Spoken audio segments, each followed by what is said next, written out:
The 1980s and 1990s were the golden age of gaming magazines, the UK being especially prolific, catering for fans of consoles, arcades, personal computers, and the absolutely massive microcomputer scene. Newsagent shelves were straining under the weight of literally hundreds of games magazines, all trying to capitalise on the explosive video game craze. Some mags lasted years, some only a few months. All of them are a glorious product of their time and a fascinating insight into the UK in the nascent years of video games. It was an amazing time for games journalism before it became so very self-indulgent and po-faced. No one was qualified and tedious intertextuality was still a few years away. Magazines were put together by teams of children bursting at the seams with giddy excitement. Reviewers became known to gamers who followed them in their favourite publications, and eventually would see them making appearances on Games Master or Games World. The pages were large, colourful, busy, and pulsating with personality. Some mags had their own shorthand and slang. Some made their review stuff into caricatures, crossing over into each other's reviews. Very occasionally, we will be going through some classic gaming magazines from yesteryear, looking at a period where games magazines were both nascent and at their absolute peak. This issue, we are going to be exploring in pedantic detail GB Action Issue 6, November 1992. £1.80, that's £3.75 in 2020. The unofficial mag for your Gameboy, 100% Gameboy.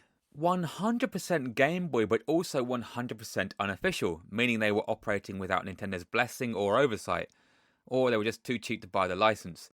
Alright, let's dive in then. So, on the cover of issue 6, we have the cover stories for Rainbow Island sequel, Parasol Stars, Alien 3, the Bitmap Brothers Speedball 2, Lemmings news, a Star Wars preview, and a feature on games that bite. Got to give them credit for not spelling it with a Y, as was common in video game and computer magazines looking for a quick gag. It's the only Game Boy exclusive magazine available!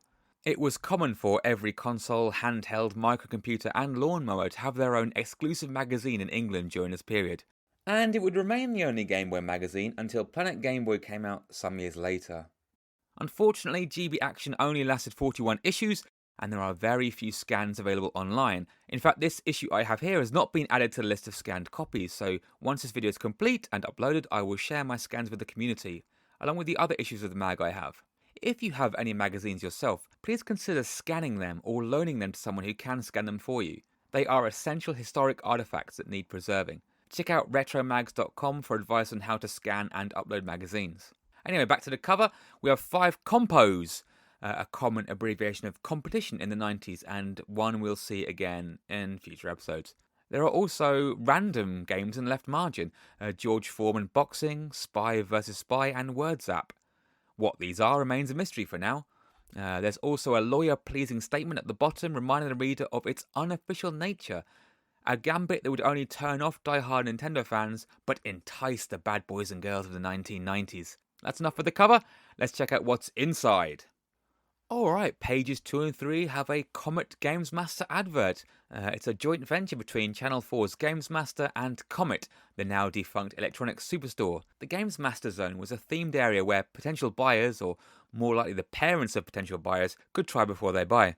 Buy a game and get a membership allowing 10% off new games. The premise to lure you in was to compare the scores given by magazines with your own opinion. From the carefully selected games on show, there are a couple of things that get my goat. 93% for Spider-Man is mental, that's far too high. But 52% for Addams Family is pretty fair, as it's a little poo. Moving on, pages 4 and 5 are contents and credits. There are eye-catching graphics of a Simpsons mouse, Spider-Man, Bomb Jack, Spy vs Spy, Mr. Happy, James Caan in Rollerball, Batman and the Joker, and the Super Mario Land hit single. 5 compos. Again, the truncated style favourite in the 90s. Keep an eye out for those throughout the series. Reviews are listed alphabetically rather than page number. Why do magazines have contents pages? Who cherry picks magazine content? I mean, to be fair, as a kid, I wanted to skip straight to the cheats pages to see if my games were on there, but my anal retention prohibited me. Speaking of cheats, GB Action features both tips and Q&A. No messing there. I hope it's not some sort of hilarious parody of an advice column. Apparently, GB Action uses rechargeable batteries. Good for them, getting an early start. David Attenborough would be delighted. and a quality in-joke for the team about egg sandwiches. Again, in keeping with the irreverence offered by early gaming magazines, asides and in-jokes were a staple. Action Packer!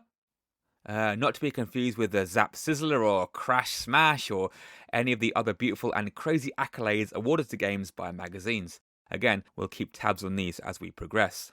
Alright, let's turn the page and enjoy the magazine proper. Only the finest 100% news, no artificial additives.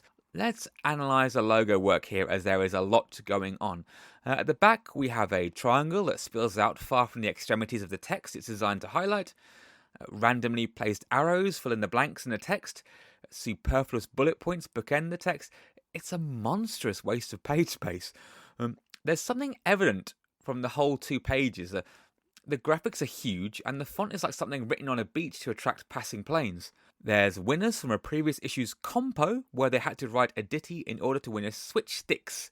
It turns out that a Switch Sticks is an add-on for the Game Boy that turns your boring, black, perfectly designed and engineered D-pad into a knobbly joystick. They were also available for the Game Gear and a few other systems. If you weren't lucky enough to win the main prize, there were 200 Castellian badges given out. Castellian is a game also known as Nebulous, wherein you guide a weird frog-looking thing along the outside of a rotating tower. I think I first played it on a DOS PC many years ago. It's a fun game, but pretty tricky. It started life on the micros in the 80s before being ported to any machine going, including the Game Boy. Entertainment and Leisure Software Publishers Association. Charts compiled by Gallup, the folks who are also responsible for the UK music charts during the 80s. Oh, this is a pretty deadly list. Obviously, Super Mario Land is number 1 and will be for some time. Not bad for a game that's already been out for 2 years and isn't that good. But a few months from the date of publication, Super Mario Land 2 will come out and claim its rightful place at the top. Lemmings news! There is talk of a Lemmings conversion for the GB. That sounds pretty tricky given the limited colour palette and the resolution of the Game Boy, but it actually turns out to be pretty good. The sequel, Lemmings 2, also made an appearance.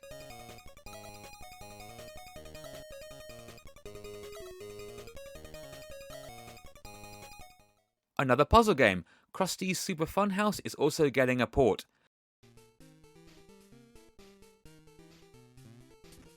Fun fact, this game is actually a reskin of a game that first appeared in the Commodore Amiga called Rat Trap. It is exactly the same and was released before the Simpsons license was slapped on, and it did quite well.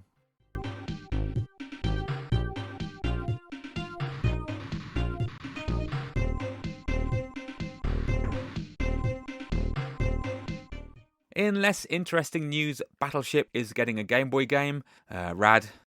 Meh. No 2-player link-up? That seems like a waste of potential. Mascot platformer James Pond 2, codename Robocod, is getting a 93 release and a fancy new name, Super James Pond. It's strange that the Super prefix is being used on games that weren't on the Super Nintendo. Super Hunchback is another, as is Super RC Pro-Am. It seems weird. Peripheral news! A fancy padded and very 90s carry case and the Clipper Boy to precariously dangle your beloved Game Boy from your Eclipse jeans. Google it. The screen is facing out. Who thought that was a good idea? Fortunately, the ad below offers replacement lenses for the Game Boy at £6.99. That's about 15 quid today. I remember seeing those as a kid and thinking the designs were hideous. Finally, there's a box out about R-Type 2. It seems that the news page is mostly previews of forthcoming games. To be fair, a magazine could get 5 articles from each game. You could hear a rumour and speculate, get initial screens to write a preview, write a review using a retail or review copy, write a game guide, and then throw it in the listings at the back. Over the page, there is a little news annex buried among the compos. What's it about? Only bloody Super Mario Land 2. WTF! Lemmings and Robocod get top billing, and Mario gets a little corner. Got a couple of nice screens. Rounding off the news section is another mascot platformer for Zool. I know there are people who cannot stand the Zool games, but I think they're alright. Pretty sure this released without the Chupa Chups branding of the 16-bit versions.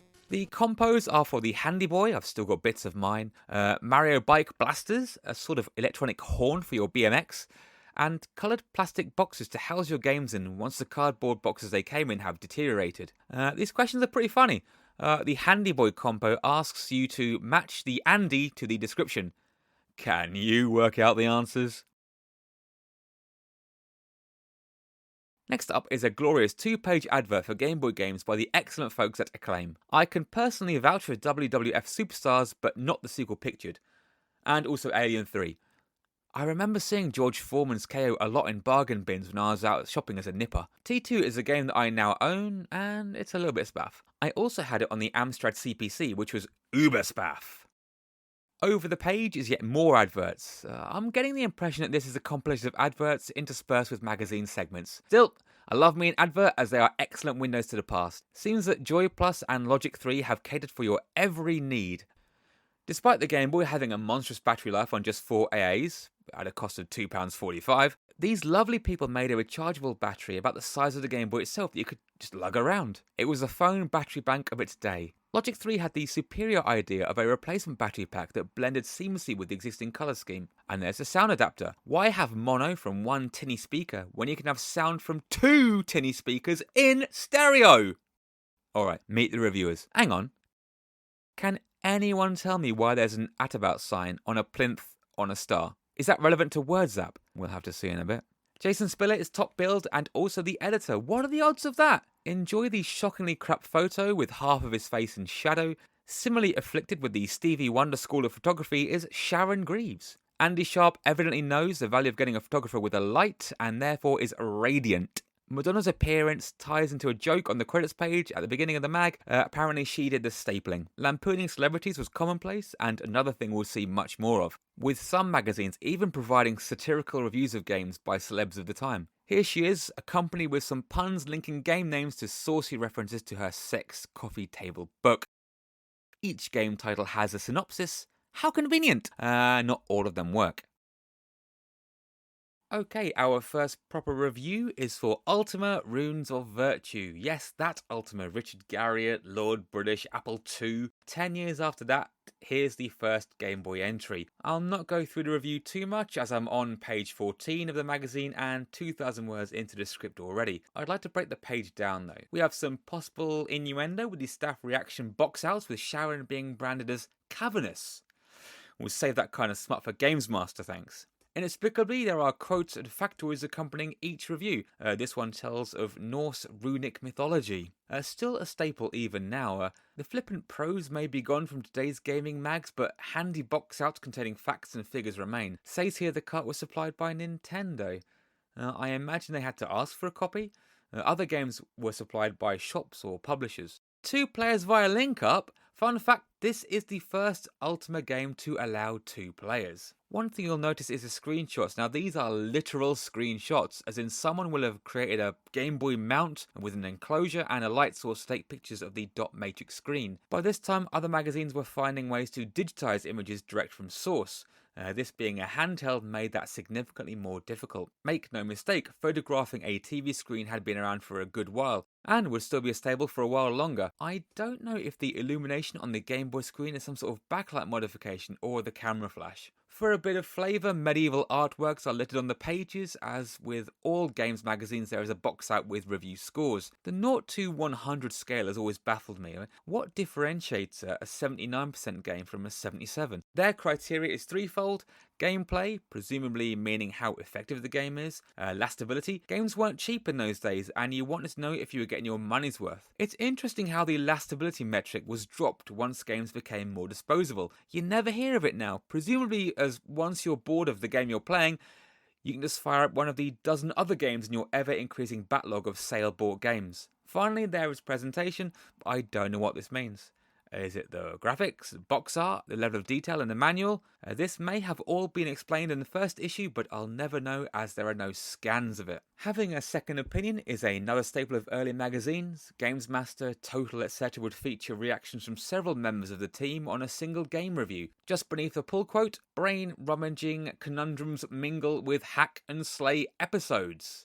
Mini summary complete with extraneous full stop. Also included in the review is an example of an in-game interaction. Surely something more thrilling than talking to a mouse and getting a 50-50 choice right happen during the playthrough. Or this is all she saw and had to think of an event to write around. 20 quid says this happens in the first 15 minutes of the game. As for the prose, the irreverence borders on disdain.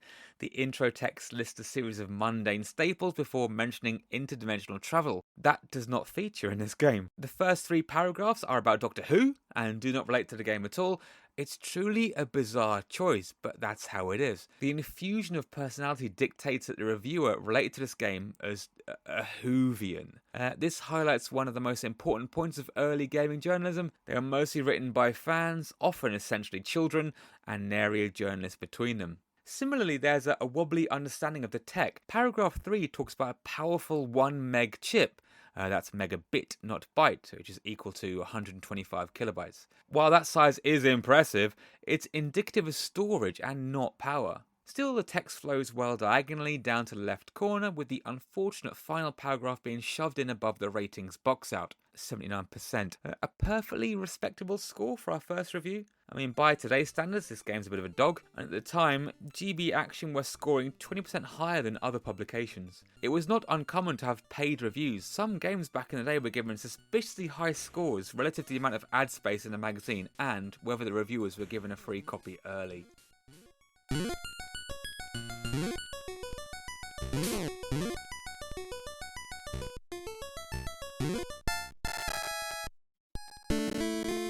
Page 16, George Foreman's KO Boxing, a bargain bin staple from my childhood, and quickly casting your eye to the final review score, you can probably see why.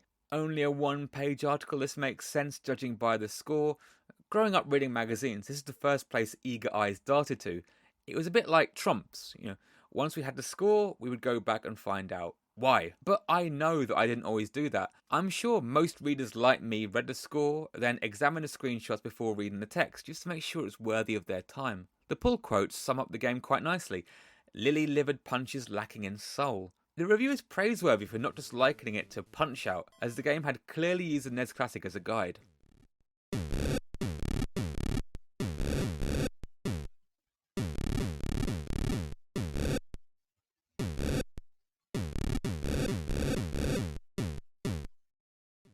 There is a box out at the bottom that I've read a dozen times and still cannot make head nor tail of. Can any of my viewer? Page 17, more adverts, this time for Tiny Toon Adventures on the NES and Game Boy. Tiny Toons were a pretty big deal when I were a lad, racing home from school to switch on the telly onto CITV to watch this and Zap, How To, etc. Both of these games are from Palcom Software, but are actually Konami games. To get round Nintendo's draconian rule, which limited the number of games publishers could release per year, Konami created a second company called Palcom and released games through them. At the bottom of the page is a collection of awesome Game Boy games from Konami and some crap on the NES. Page 18 is another one-page review by Sharon. Bloody hell, girl, hope the lads did something. Good lord, there's some shocking CAD going on here.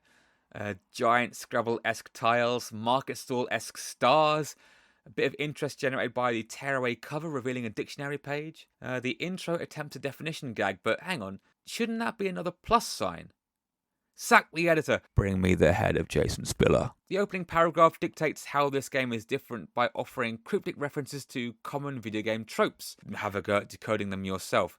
Sharon precedes Dominic Diamond-like smut in the form of diddling with your handheld. They really were trying to be disruptive. After that is a concise description of how the games work. This actually contains 2 word games. Word Zap, where you make 7 words between 3 and 5 characters from a pool of 8 letters.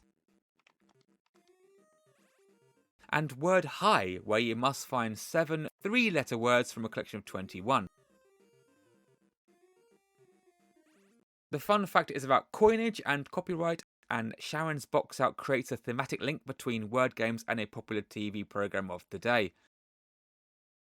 The article concludes with yet another question, this time criticising the game for not recognising the word yob. The answer lies in the fact that this is an import game from that there America, and they don't have words like yob, smidgen or spatchcock. Next up is a full-page ad for Dr. Franken on the Game Boy, a game that was or will be reviewed in this very magazine. I have no idea which, as I have only later issues, and Dr. Franken 2 is reviewed in issue 14. Quite an odd advert. The playing cards intrigue me. Are they icons for pickups used in the game, like the Dizzy series? Just 2 screens and the box art with a few quotes from magazines. Fistful I have never heard of, but I feel I need to track down a copy. Fun fact, the NES version advertised here never came out. This is pretty common for the time. There are books and YouTube videos dedicated to games that weren't, some of which were 100% ready to go. Star Fox 2 floated around in limbo for 23 years before it was polished and released on the SNES Classic Mini thing. Speedball 2! It's a violent, sporty game, so both the lads are on this one. I shoot straight to the scores. 91%. That is correct. You may proceed, gents. It's an action packer, so you know it's good. Jesus H. Christ, is it me or are the screens getting worse? The text is on point though, there are no spurious references or attempts at gags. Mr. Spiller is to the heart of the matter with literature and filmic references. Andy Sweaty Thrills Sharp praises its faithfulness to the Amiga original, despite difficulties caused by the monochromatic screen. The sprites are very well rendered though, and it does play at decent speed. The management aspect of the game is present and correct. The level-headedness of this review stands out from what we read previously. We need to see Andy's review to see where the magazine truly skews to.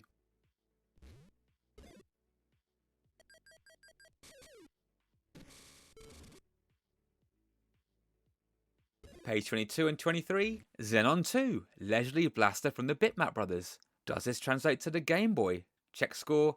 No, it doesn't. That's to be expected. Every version that isn't on the Amiga is pretty bad. I've got the Master System version. You might have seen it on my Twitch unboxing video.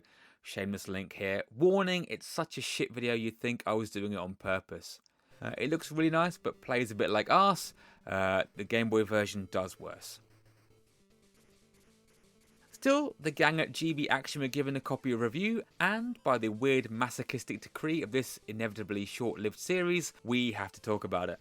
This here is another sensible review from Jay Spiller. Starts off with pure speculation as to the origin of the game, contradicted by interviews at the time and the current Wikipedia entry. You gotta hand it to the mad lads at Teeny Weeny Games for having the gumption to attempt porting a fast-moving, beautiful Amiga shmup to the Game Boy. Everyone who knows the game will be on board with the immense soundtrack. Seriously, look up Hip Hop on Precinct 13. The old grey brick does a decent enough job of recreating it, and it's still a banger.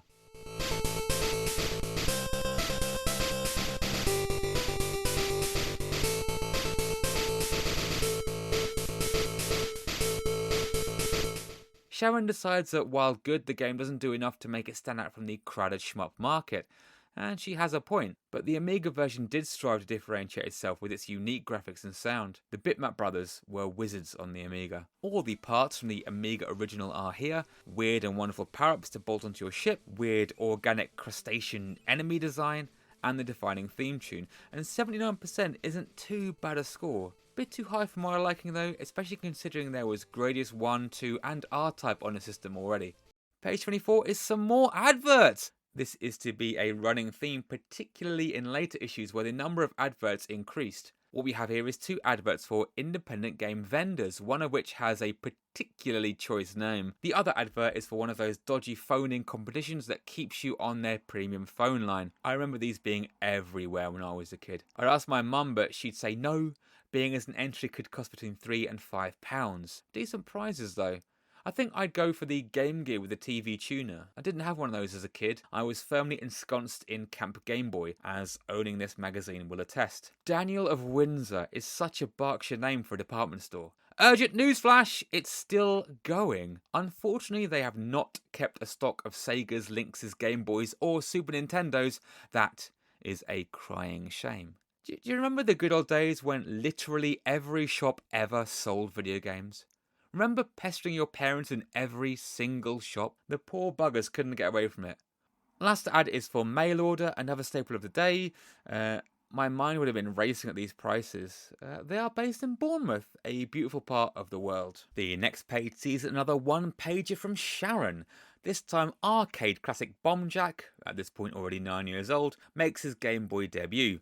I love Bomb Jack. I used to play this around my mate JJ's on his Atari ST. You control the titular BJ as he leaps around levels disposing of bombs. You can collect the bombs in any order, but more points are awarded for collecting the bombs with lit fuses. The background is made up of famous landmarks such as the Sphinx, Acropolis and New York. No second opinion here, Sharon just gives a bit more insight into her response. $24.99 seems like a lot for an arcade port. Bloody hell, £25 in 1993 is equivalent of £52 now for Bomb Jack on the Game Boy. It doesn't even add anything, it's just the arcade game. No tacked on RPG elements, new enemies or game modes, just the base game 9 years after the fact. 82% seems fair as Bombjack is a belter. Presentation is interesting though, the game does feature the backgrounds from the arcade. That's a pretty decent challenge considering the risk it poses to cluttering the 160 by 144 pixel display. Next up, we are given a rest from the relentless stream of reviews for a sneak peek at the unusual but great Alien 3. A game I swear blind I had as a kid, but can I find it now? Can I balls? GB Action has an exclusive look. The game was developed by Bits Studios, who had their offices in London, so it's very likely that GB Action team just popped their heads around and asked for some shots. No World Wide Web then, kids. You had to go out and ask about upcoming games. Or via post, which could take days. Right, this preview is complete nonsense. At this point, the console versions of the game were already out, and Mr. Spiller is using what he has seen on those to describe the game. I am certain he has only seen the presented screens and the movie. He describes the first section of the game as a scrolling platform shoot 'em up. This is bobbins because, as anyone who has played the game will know, it's entirely a top-down explore 'em up. Ripley lands on Fiorini Fury 161 and has to deal with the alien threat while finding a flight recorder and avoiding being rogered by the sex pests that inhabit the penal colony. These SNES and superior Mega Drive versions of Alien 3 are scrolling platformers. Page 27 is a massive advert for Daytale's Action Replay. These cheat cartridges date back to the Commodore 64 and are still going today with cheat devices for the 2DS and 3DS, as well as amiibo cloning tools. Sorry, I mean backup devices, wink wink. These devices are for the SNES and Gameboy, with the NES making do with the Game Genie. These were great little devices. They operated on pass-through technology, and by plugging an official card into the top, the SNES or Game Boy security chip would get the correct signal and the game could begin. On firing up the device, users could enter a code. This code was just locations in the Game Boy's memory which could be altered. By entering a certain code, the amount of lives Mario has could change from 3 to 99, for example. In fact, 010115DA will give you infinite lives. 010115DA changes the value in the slot assigned to Mario's lives in internal memory. These codes were mostly found using trial and error by the companies that made them and enthusiastic fans. At the height of their popularity, magazines would publish pages of codes for various devices. Again, seeing this as a kid would have piqued my interest. I didn't have the sense of fair play I have now. I had a Game Genie growing up and not only loved it for the extra lives, but there were also glitches which made games more fun to play. Making Mario walk through the sky on Mario Bros. 3 was a laugh. Also featured is an NTSC to PAL adapter for playing extortionately priced American SNES games literally years before they came out in Europe.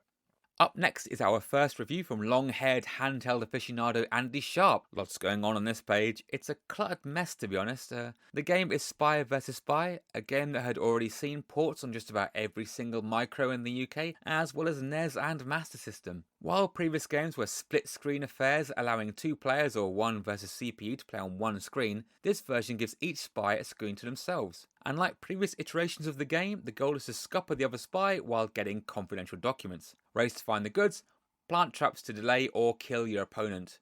Keep the boss happy. The intro text is weird. It talks about James Bond but goes nowhere. It talks of the Mad magazine origins of the series but goes nowhere. What if we're not familiar with the magazine? Are you going to fill us in on the history? Let us know why the series spawned a slew of games? No? Ah, okay. Might be kind of handy, especially as we didn't get Mad Magazine here. Still, the rest of the review is decent enough, explaining the mechanics and exposition of the game. Look at the size of the numbers on the screenshots. That is mental. You have to hand it to them, they had no time for negative space. That shit is just a waste of magazine paper stock. The crown page also has a comic strip haphazardly placed on the page. You can't help but think that the strip could be where the Live and Let Die box set is placed, allowing the text to flow better. This game is an American import from Console Plus, a nice plug for the shop, and the mag gets something to review. This is a surprisingly pragmatic review. The mechanics are clearly explained, and the reviewer's reaction reserved for his opinion box out. Sharon throws a bit more light on the game feel. It's not a bad looking game. It keeps the cartoony look with big sprites and a clear playing area. Might have been a real blast playing 2-player with a linker cable, if you're into that sort of thing.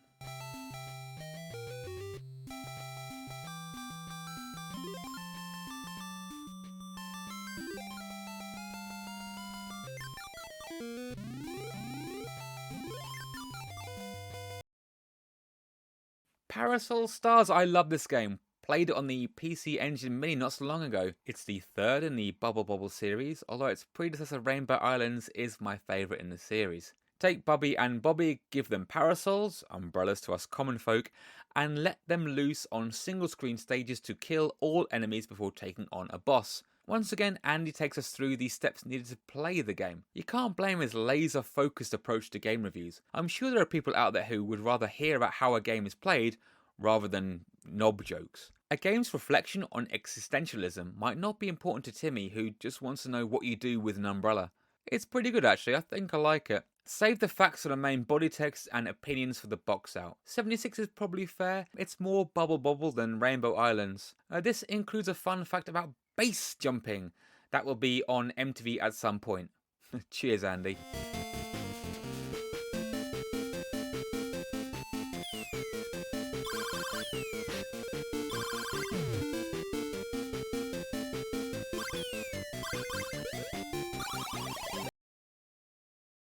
Page 32 and 33, a sneaky peeky of the Game Boy Star Wars port, and more complete bollocks from Jason Spiller on its origins. Again, no World Wide Web to fact check these guys, or spell check apparently. He writes like this was an original game written from the ground up by NMS Software, when in fact it's a port of the NES game. It's a pretty interesting game though, a mix of top-down vehicle, run and gun and first-person flight. It loosely follows the plot of the film and allows you to take control of several members of the cast. A cast which Mr. Spiller has the loosest of grasps on.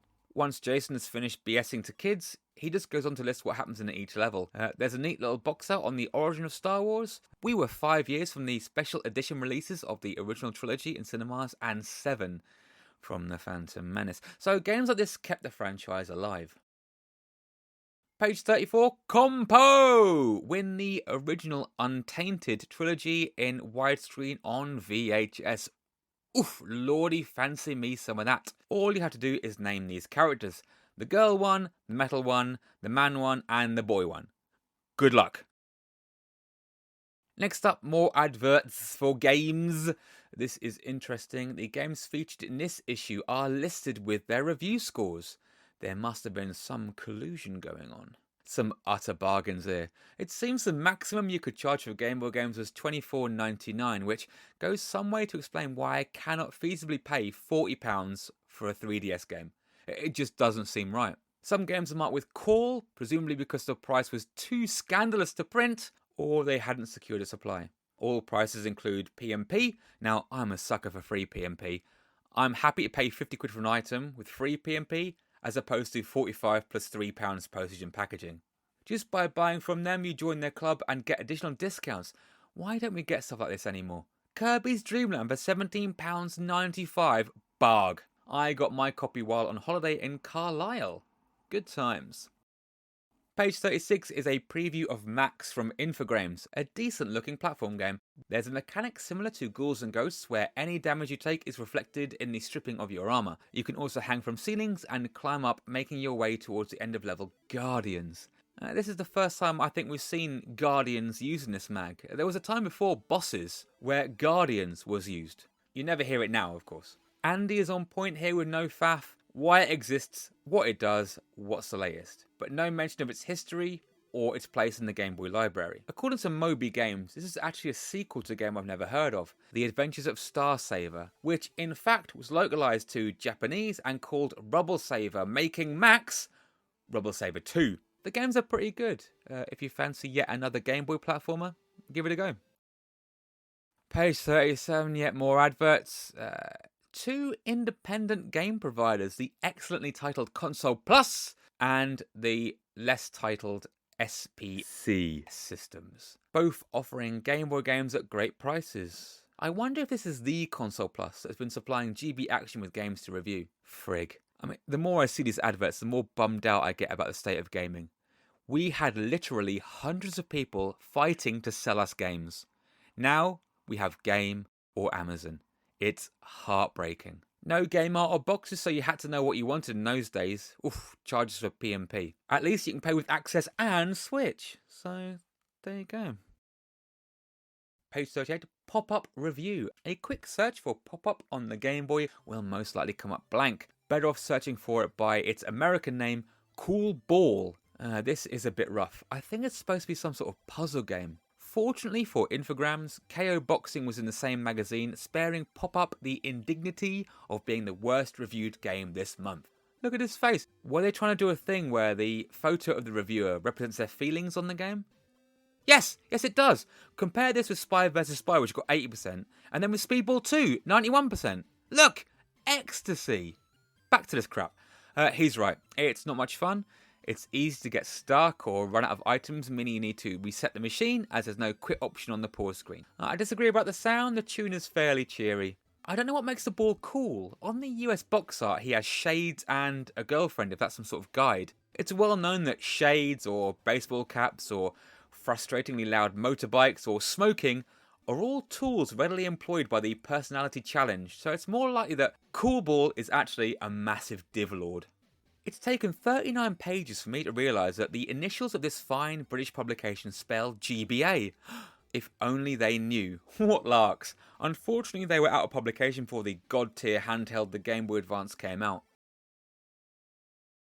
It's another compo. Win a copy of Boss Drum by Shaman. You know, Ebenezer Good and I actually own this CD. I might still have it. I was trying to impress my mate Yorkie, who was into this shit.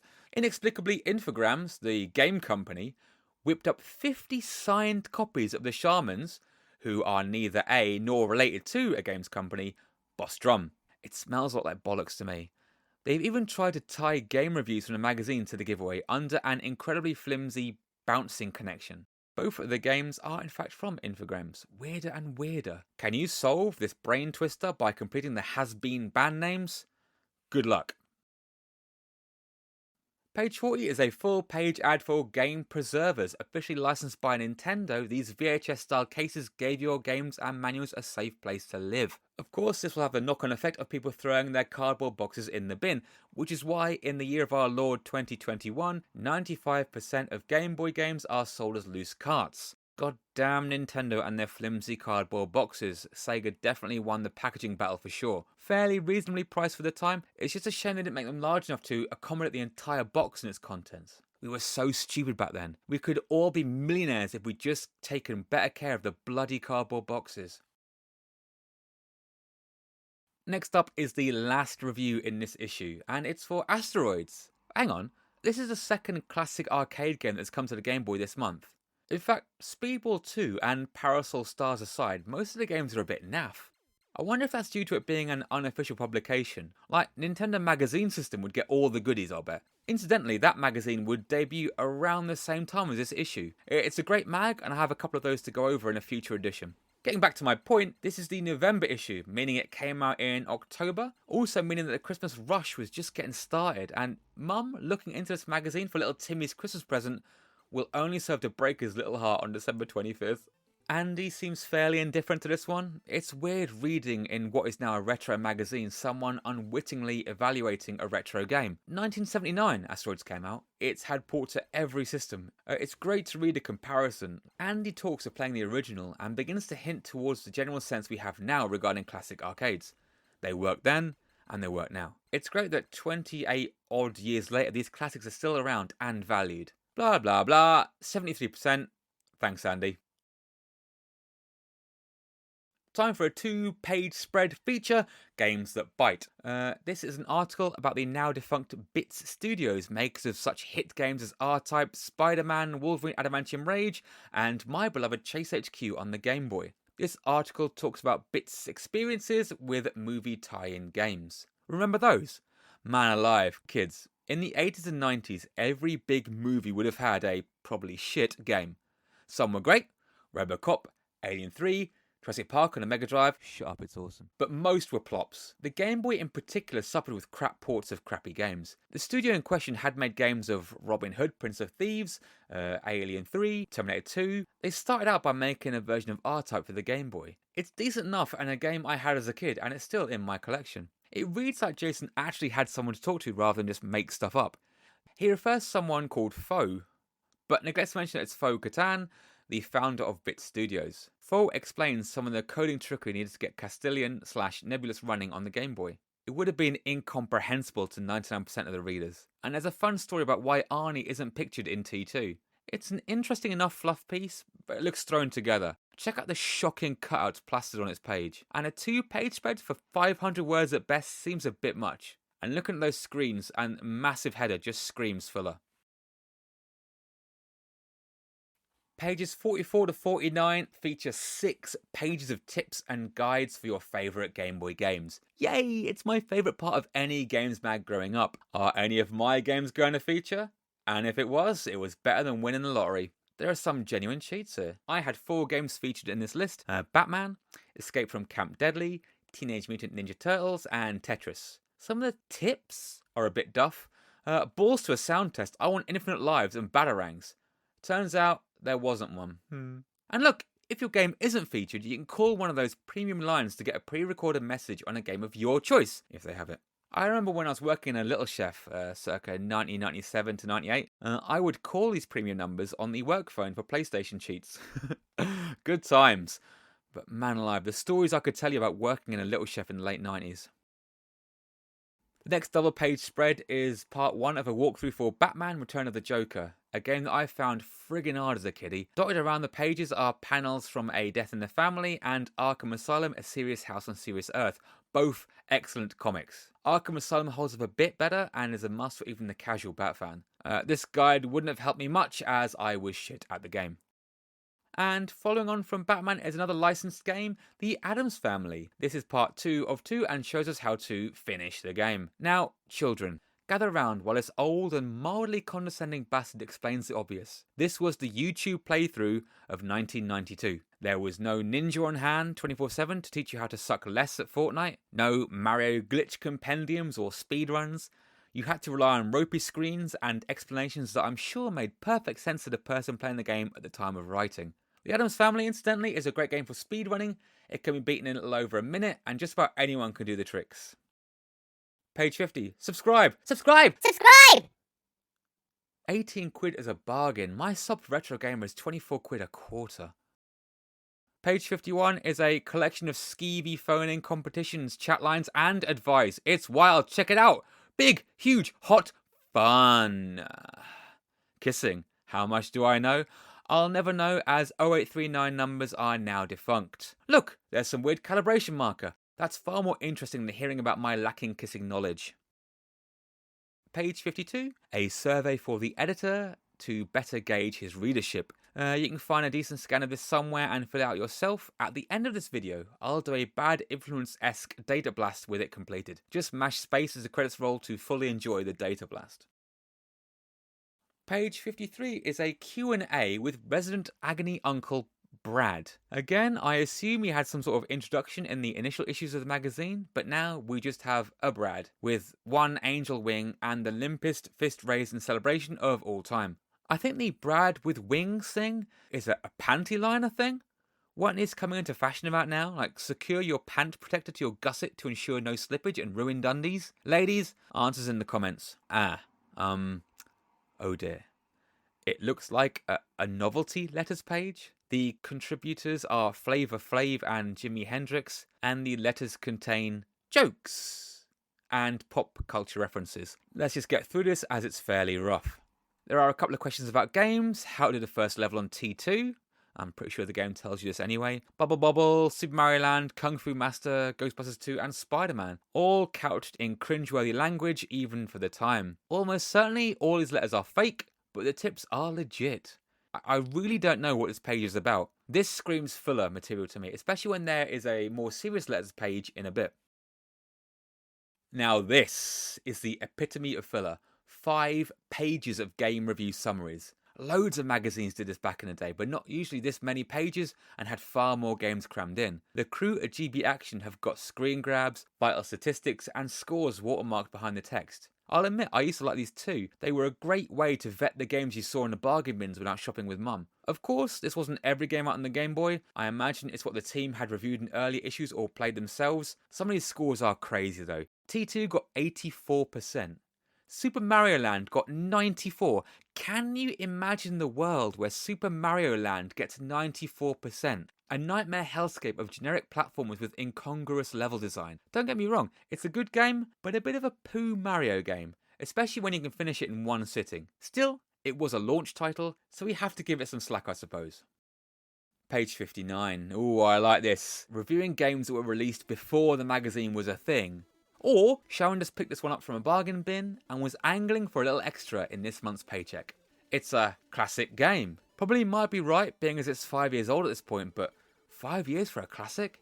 In the year of our Lord 2021, any game that may have debuted in 2016 is a classic. Doom came out in 2016, and that's pretty damn good. Mirror's Edge Catalyst came out. That was great too. And Star Fox Zero also came out in 2016.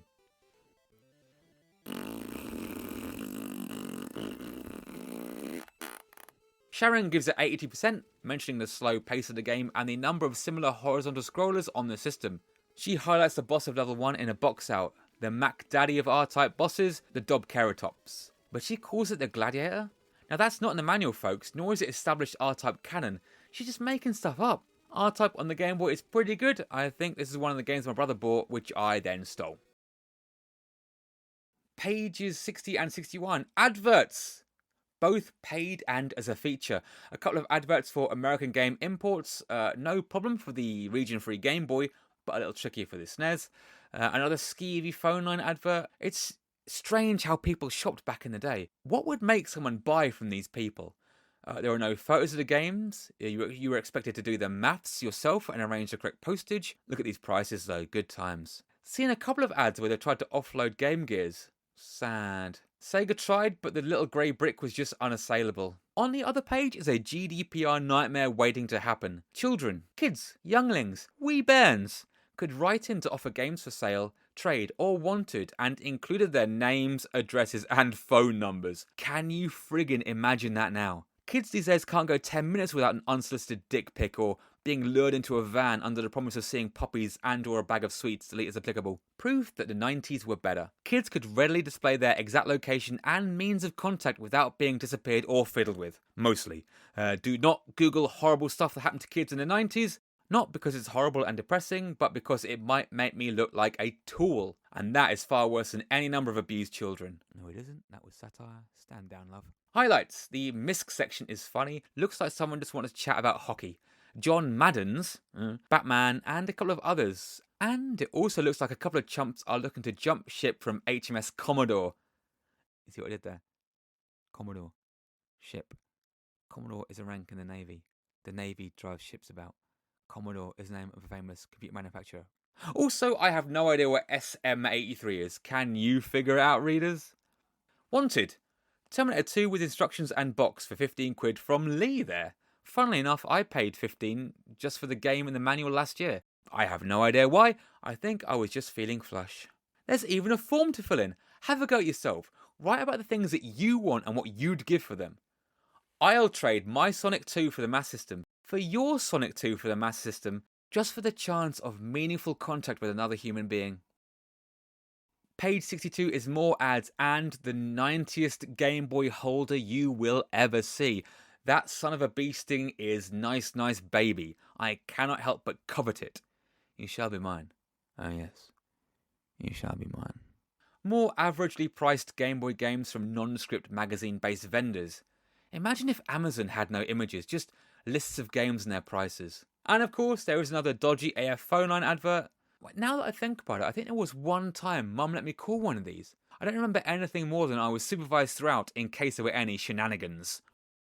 Page 63 is the sort of thing you'd see when there wasn't much going on. Stuffed in the back, it's not entertaining enough to warrant a page in the middle. It's an article about music from games entering the mainstream. Something that even in the mad future world of 2021 still hasn't happened. After a quality intro that references neighbours, it goes on to describe the inexplicable origins of Super Mario Land by Ambassadors of Funk featuring MC Mario. Here's a sample of what you might have been missing. Right, that's enough. Don't want my 3 viewers to miss out on this due to a copyright strike. It reminds me of an episode of Games Master where they sampled this very tune and got a really bad singer to sing over it. Good times. That was Season 2, Episode 2. Fact fans, look it up. Shocking stuff. Speaking of shocking, the other entry in this article is for the remix of the Tetris theme by Dr. Spin. Christ. Here is a mercifully brief sample. The 90s. They were the best of times. They were the worst of shit music times. Page 64, yet more ads. More lists of game names with numerical values following a pound sign. Imagine trying to import Japanese games back then. No Google Translate. No game FAQs or walkthroughs. No fan translations, yet people did it. Big games too. People would import impenetrable JRPGs and play them. God bless those brave joystick wagglers. Page 65 is the last feature page of the magazine. It's the letters page. Jason is going to sort us all out. Jason can cure us. This, I believe. Look at that face. I'd gladly scarf down the medicine he hands me in an unlabelled and faintly murky bottle. The star letter is a question for the ages. Why get a Game Boy when the Game Gear and Atari links are far superior, which they absolutely were? Jason, predictably as editor-in-chief of the Game Boy magazine, sides with the reader and lists the pros of Game Boy ownership, portability, economy, and the limitations of the graphics actually forcing developers to make better games. This page is pretty good actually. There's a letter about Nintendo releasing budget titles, which is something that even now they don't really do. When one of their machines is on its very, very, very last legs, they might release games on a budget label. The Wii U, and 3DS had a budget label called Player Selects, but don't expect to see one for the Switch. He gives a few good suggestions for platform games and closes the page with a bit about grey imports, which never appealed to me as a kid. It's weird that I would wait for years for official and frankly bollocks PAL versions of games, but then we always bought games in shops and never by mail order. Must have been a good trade back in the day when it was almost $2 to the pound. You could make a decent sum flogging US games at UK prices years before they came out over here. He states that though it's technically not illegal, Nintendo cannot be happy about it. And he's right, no console manufacturer is. Remember Sony taking down Lick Sang for exporting PSPs? Sad times. I bloody love those guys. Lick Sang shipped games, consoles, and mad Japanese stuff globally. Rest in peace, you crazy bastards of dubious legality. I mean, there's still Play Asia, but it's just not the same. Page 66 is an ad for next month's issue, which goes on sale November 26th, a mere 30 days before Christmas. Holy moly, I need to do a Christmas special of this series. I have a couple of Christmas edition magazines on standby. For some reason, the next issue is only 99p. There is a generic-looking handheld extolling the virtues of next month's periodical. Super Mario Land 2 is reviewed, as are Turds, Toxic Crusaders, and Swamp Thing. There are guides for Super Hunchback and DuckTales, Hoop Ha Halley! I mean, they are both piss-easy platform games, but I imagine this could be of help to someone. Page 67 is a massive ad for a screen magnifier with light or a replacement lens. The official lens had a bad habit of falling out due to the poor glue Nintendo used in production. Fun glue fact, rather than solder the screen to the main board, Nintendo just glued it, which is why so many Game Boys these days have black or missing lines on their screens. The manufacturers Bishu also made accessories for the NES. I have a few Bishu controllers kicking around somewhere. They also made the Gear Master, which lets you play Master System games on your Game Gear, which would be impressive if the Game Gear wasn't just a Master System with a built-in screen. Alright, we're done here. Let's close this puppy up. There's a big, dark advert for featured game Parasol Stars on the Game Boy, ported by Ocean Software from the original by Taito. Ocean have a fascinating history. Look them up on YouTube sometime. I highly recommend the retro archive video from the Centre for Computing History called An Evening with Ocean Software, Room 101. Right, well, that's just about that then. A 10,000 word script and Lord knows how long a video, all in the service of talking about a magazine that's 29 years old. Totally worth it. Well, what have we learnt, my friends? We've learnt that information wasn't always readily available to reviewers. Taking screenshots from a Game Boy was a miss or miss affair. Talking bollocks was okay if it meant meeting deadlines and or word counts. It only took 3 people to make a magazine and a mega pop star to do the stapling. It was perfectly fine for kids to provide their contact details for anyone in the world to see, free from fear of being hurled into a burlap sack and boiled in an unused dockside warehouse. We've learned that huge fonts, humorous clip art and coloured backgrounds are a worthy substitute for engaging written content. People were more than happy to buy goods unseen from magazine adverts, and GB Action were more than happy to offer 17 pages of the magazine, that's 25% stats fans, to advertisers. It's really interesting to see the three reviewers' approaches. Andy seems to be all about the mechanics, peppering mild critiques as he goes along, saving his opinions for the box outs. Sharon plays her hand in her box outs, going for laughs, some of which land. Jason tries to place the games in a wider context, trying to explain developer motives and the game's place in current gaming landscape. Really great stuff. The differing reviewer photos as an indicator of how they feel about the game is a nice touch too. This is a plucky underdog finding a gap in the market and going for it 100% unofficially. The sad fact is that there was only another 35 issues of the mag before it was shuttered in August 1995, while the Gameboy was still going strong. We've also learnt that making a video essay about video game magazines from the 90s is an incredibly time-consuming affair, but one that is awesome. I hope you'll join me in the next one, coming 2023 November time. Thanks for watching. If you've made it this far, I truly appreciate you for spending time with me on this. I genuinely enjoy these old magazines, and I hope you got as much out of this endeavour as I did. I'll catch you in the next video. Stick around for the data blast and a trailer for issue 2 of Back to the Newsies.